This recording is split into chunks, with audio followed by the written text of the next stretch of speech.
Merci pour votre fidélité à Moto TV. Mesdames et messieurs, voici votre journal avec un seul titre à la une. Le numérique, un levier pour la sécurité nationale. Lors d'une conférence scientifique organisée par l'Université de l'Assomption au Congo ce vendredi, le commissaire supérieur principal Richard Mbambi Kingana, informaticien et ressortissant à l'Université de l'Assomption au Congo, a plaidé pour l'intégration du numérique dans les services de défense. Il a souligné l'urgence de former les forces de sécurité aux outils technologiques afin de répondre efficacement aux enjeux actuels face auxquels ces institutions sont confrontées. Un seul titre, reste avec nous pour le développement de ce journal.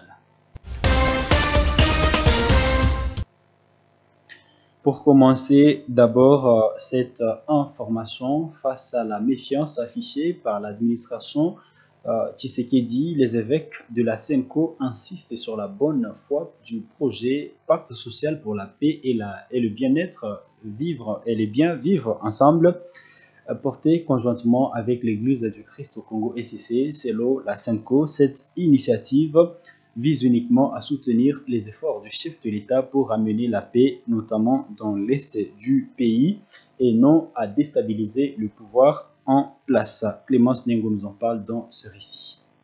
Lors d'un point de presse tenu ce vendredi 16 mai, le secrétaire général de la Conférence épiscopale nationale du Congo, SENCO, a souligné que le projet Pacte social pour la paix et les biens vivre ensemble repose sur les consultations nationales ouvertes à toutes les composantes sociopolitiques. Donatien Cholet a affirmé que l'Église veut accompagner le président de la République dans son rôle de garant de l'unité nationale, tout en l'encourageant à rester attentif aux attentes de la population. Les évêques disent comprendre les hésitations de certains membres du pouvoir, mais appellent le président à ne pas se laisser influencer par ceux qui cherchent à faire échouer cette initiative. Il estime qu'il s'agit d'une opportunité pour construire ensemble un climat de confiance et de dialogue dans le pays. Du côté de l'opposition, la quasi-totalité des partis ont déjà marqué leur adhésion au projet, tout comme une grande partie de la société civile. Au sein de la majorité présidentielle, quelques figures soutiennent également la démarche, mais l'adhésion du chef de l'État reste déterminante pour faire avancer le processus. Ce projet de dialogue national a été proposé par un contexte marqué par la recrudescence de l'insécurité dans l'est du pays, notamment après la prise de Goma par la rébellion du M23 appuyée par l'armée rwandaise.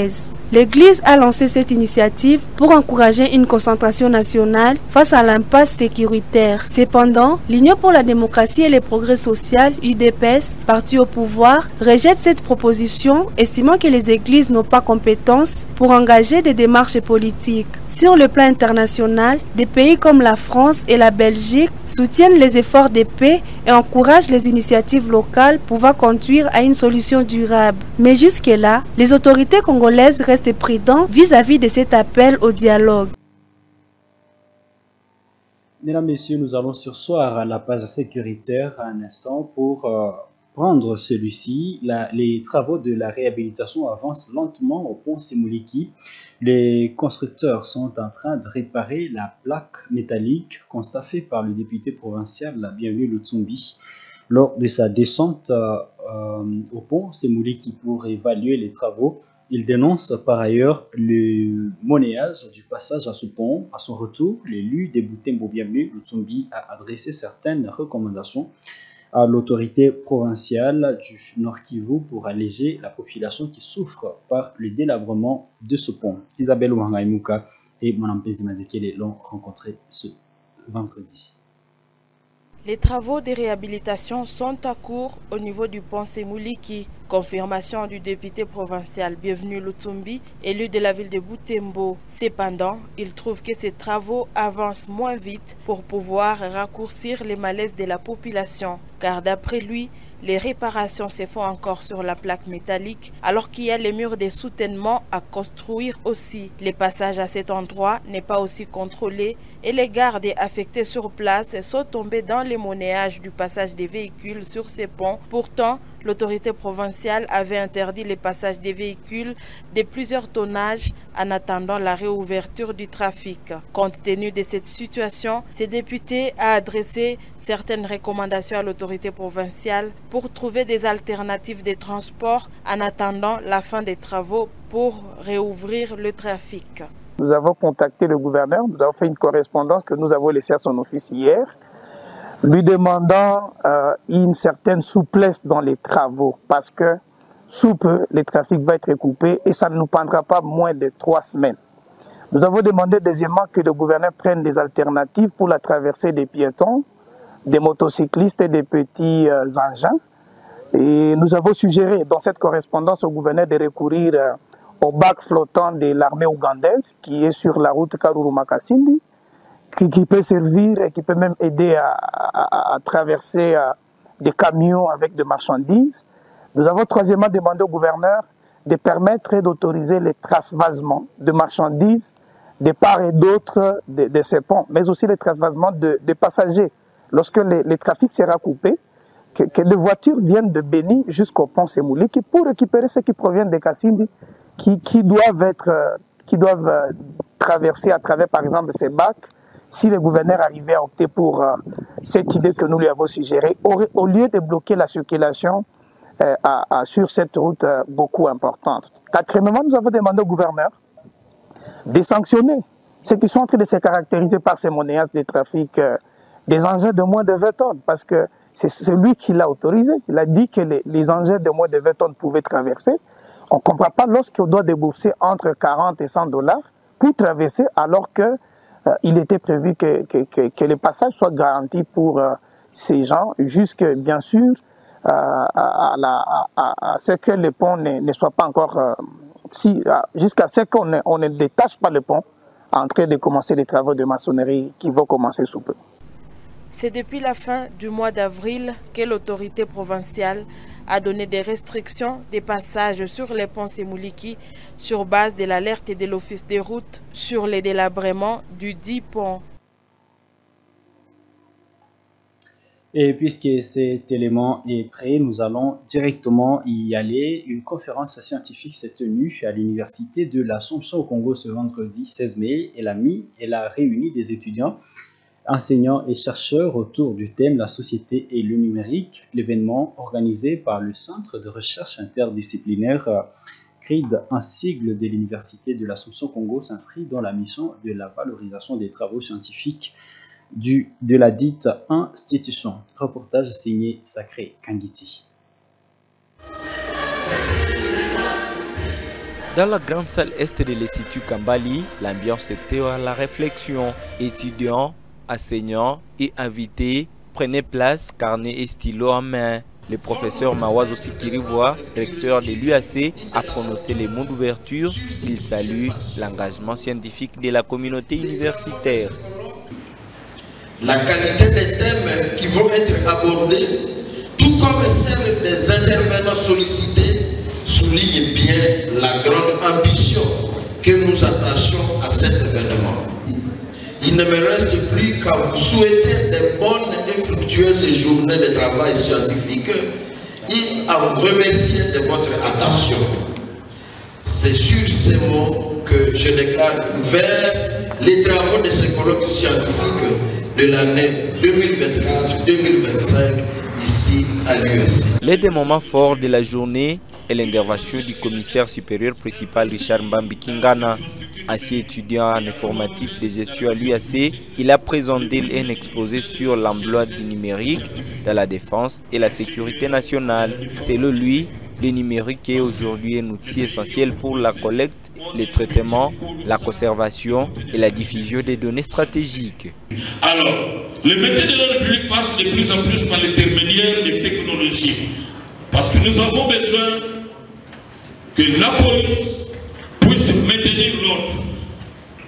Est-ce qu'il peut utiliser le numérique? Mais bien sûr, parce qu'avec les vidéosurveillance, avec la reconnaissance faciale pour attraper tous les fraudeurs, la vidéosurveillance pour voir ce qui s'est passé dans la rue, la détection des sons et des mouvements, ainsi que les capteurs vidéo, ce sont des instruments du numérique que la police doit utiliser pour maintenir l'ordre public.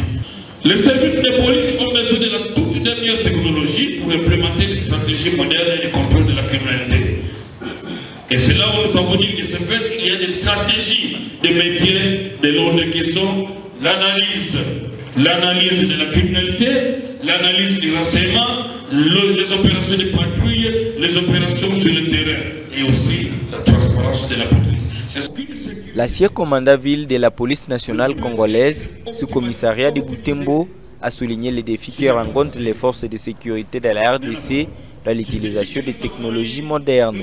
Il déplore le manque d'équipements adaptés ainsi que le faible nombre d'agents formés à l'usage des outils numériques. Il appelle les institutions universitaires à encourager les recherches dans ce domaine et recommande à l'État de renforcer les capacités des forces de l'ordre à travers des formations spécialisées. L'État congolais doit mettre les moyens conséquents pour l'adaptation de ces services aux nouvelles technologies de l'information et de la communication. Il est essentiel que la RDC puisse investir dans les infrastructures numériques et accroître dans la mesure du possible le budget du ministère de la Recherche scientifique ainsi que de la défense et sécurité. Parce que les pays qui ont progressé ont un budget colossal du côté de la recherche scientifique. Cette journée scientifique a permis d'ouvrir des pistes de réflexion sur l'intégration du numérique dans des secteurs sensibles. Une démarche qui, selon les intervenants, pourrait renforcer durablement la sécurité nationale. Et là, c'était la science et la sécurité. À présent, prenons la sécurité et la diplomatie. Un projet d'accord de paix a été soumis à la RDC et au Rwanda par les États-Unis. Ce geste s'inscrit dans une dynamique diplomatique soutenue par Washington depuis quelques temps. L'objectif est de mettre fin à des tensions persistantes dans la région des Grands Lacs, particulièrement à l'est de la République démocratique du Congo. Mwanampenzi Mazekele nous en parle dans ce récit. Dans un message publié le jeudi 15 mai sur les réseaux X, anciennement Twitter, le conseiller principal pour l'Afrique au département d'État américain, Massadi Boulos, a relevé que les États-Unis ont officiellement transmis un projet d'accord de paix à Kinshasa et à Kigali. Cette initiative vise à rapprocher les deux pays voisins dont les relations sont gravement détériorées depuis la résurgence du conflit dans l'est de la RDC. Cette annonce intervient après une série d'échanges jugés constructifs entre le président Félix Tshisekedi et Paul Kagame, que le diplomate américain dit avoir eu durant la même semaine. Elle marque une nouvelle étape dans le processus de médiation mené par Washington depuis plusieurs mois. 10 jours plus tôt, les deux États avaient déjà soumis leurs contributions respectives à la rédaction de cet accord. Ces propositions font suite à la signature le 25 avril à Washington. Je cite, d'une déclaration de principe. Ces documents fondateurs énoncent les grandes lignes du futur accord global devant promouvoir la paix, la stabilité politique et le développement économique dans la région des Grands Lacs. Sur le terrain, la situation reste dramatique. L'est de la RDC continue d'être ravagé par les combats entre l'armée congolaise et les mouvements rebelles du M23. Ces groupes armés contrôlent plusieurs localités stratégiques dans les provinces du Nord Kivu et du Sud Kivu, notamment autour de Goma. Mais au-delà des volets sécuritaires, les enjeux économiques ne sont pas à reste. En parallèle, la RDC et les États-Unis négocient un partenariat stratégique autour des minerais critiques, dont le cobalt, coltan, lithium. Le ministère de la Culture, des Arts et des Patrimoines a confirmé ce vendredi 16 mai l'organisation prochaine des consultations nationales avec les associations et corporations culturelles sur l'ensemble du territoire national.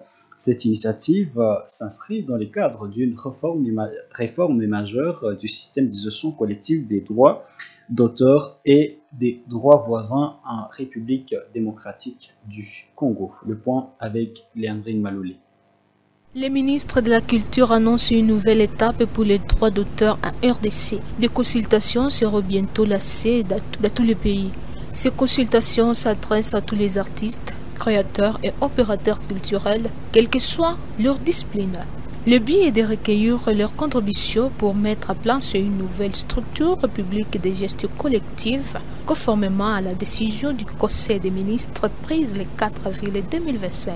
L'objectif de cette démarche est de créer un cadre de concertation inclusive et transparent afin de poser des bases et des systèmes pour une bonne gestion des droits et plus efficace. L'organisation de ces échanges fait suite aux travaux de la commission spéciale mise en place par l'arrêté ministériel du 10 décembre 2024. Cette commission est composée de la représentante de la présidence, de la primature, des ministres de la justice et de la culture ainsi que d'experts en gestion collective, des représentants de la SONECA actuellement en liquidation et de la SOCODA, COOP, CA y participent également. Les ministres appellent tous les acteurs du secteur culturel à s'impliquer activement dans ces processus considérés comme une étape clé pour la protection des droits des artistes et le développement du secteur culturel en RDC.